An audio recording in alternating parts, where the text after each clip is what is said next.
नमस्कार, वार्ता चैनल में आप सभी का स्वागत है। बिहार की राजनीति के लिए आज बड़ा दिन है। सुबह से ही पटना में सियासी हलचल तेज है। बिहार में 2 दशक बाद नीतीश राज का अंत हो गया है।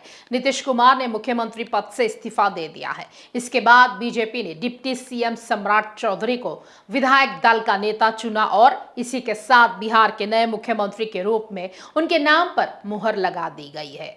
जो बीजेपी मुख्यमंत्री नाम को लेकर अक्सर चौंकाती है, इस बार उसने सम्राट चौधरी को सीएम के लिए चुना।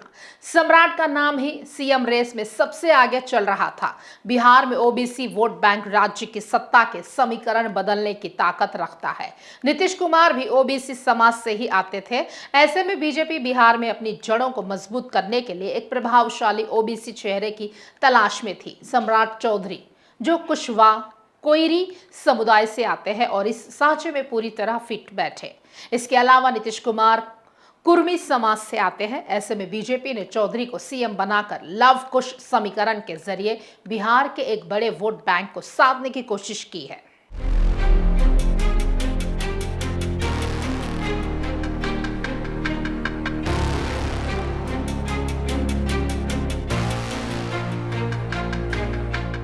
बिहार के राजनीतिक गलियारों में बीते कई दिनों से एक ही चर्चा हो रही थी कि क्या सम्राट चौधरी सीएम बनेंगे या फिर बीजेपी चौंकाएगी। 15 अप्रैल 2026 का दिन बिहार के इतिहास में दर्ज होने वाला है, जब मुरेठा साफा बांधकर नीतीश कुमार को सत्ता से बाहर करने का संकल्प लेने वाले सम्राट चौधरी मुख्यमंत्री पद की शपथ लेंगे।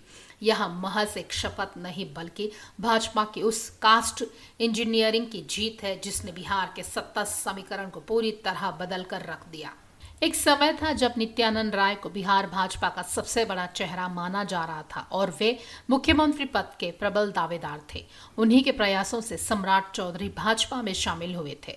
तब किसी ने सोचा भी नहीं था कि जिस सम्राट को पार्टी में लाया गया है वे इतनी तेजी से बढ़ेंगे कि खुद नित्यानंद राय और अन्य वरिष्ठ नेताओं के लिए ही बड़ी चुनौती बन जाएंगे। सम्राट ने अपनी कार्यशैली और आक्रामक तेवरों से न केवल पार्टी के कार्यकर्ताओं को प्रभावित किया बल्कि केंद्रीय नेतृत्व का भी दिल जीत लिया। बिहार भाजपा में एक लंबी फहरिस्त है उन नेताओं के जिन्होंने दशकों तक पार्टी को सींचा। राजीव प्रताप रूडी का प्रशासनिक अनुभव, मंगल पांडे की सांगठनिक पकड़, प्रेम कुमार की वरिष्ठता और विजय सिन्हा का विधानसभा का अनुभव, ये सब सम्राट चौधरी के उदय के सामने फीके पड़ते नजर आए। रेणु देवी जैसी अनुभवी महिला नेत्री और पूर्व उप मुख्यमंत्री भी इस रेस में पीछे छूट गई। राजनीतिक विश्लेषकों का मानना है कि इन नेताओं की पारंपरिक राजनीति सम्राट चौधरी की आक्रामक और जातीय समीकरणों को साधने वाली राजनीति के सामने टिक नहीं पाई।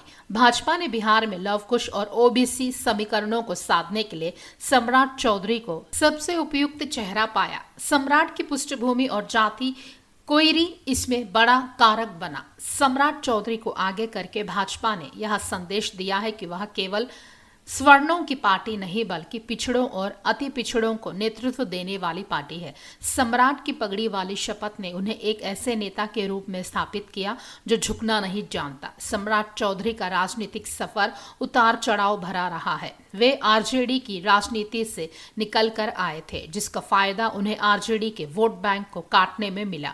उन्होंने लालू प्रसाद यादव की कार्यशैली को करीब से देखा है जिसका इस्तेमाल वे अब भाजपा में रहकर उन्हीं के खिलाफ कर रहे हैं। भाजपा में आने के बाद उन्होंने बूथ स्तर से लेकर प्रदेश अध्यक्ष तक की जिम्मेदारी निभाई और हर बार खुद को साबित किया। बीजेपी ने सम्राट चौधरी में क्या देखा जो नित्यानंद राय, मंगल पांडे, विजय सिन्हा, राजीव प्रताप रूडी, प्रेम कुमार और रेणु देवी जैसे नेताओं में नहीं दिखा।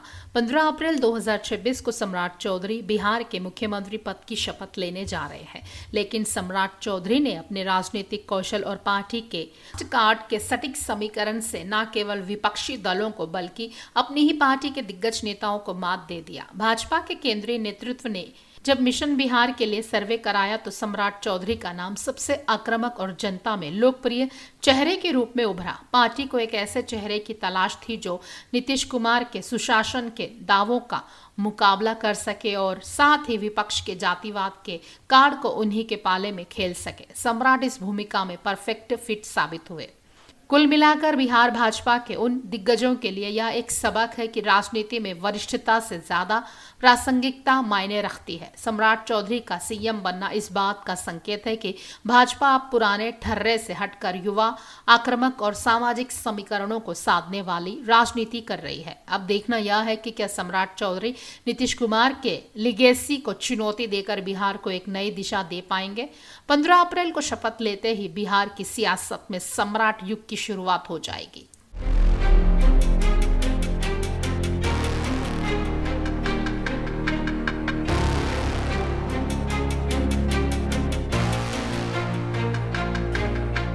खास खबरों के लिए देखते रहिए वार्ता चैनल।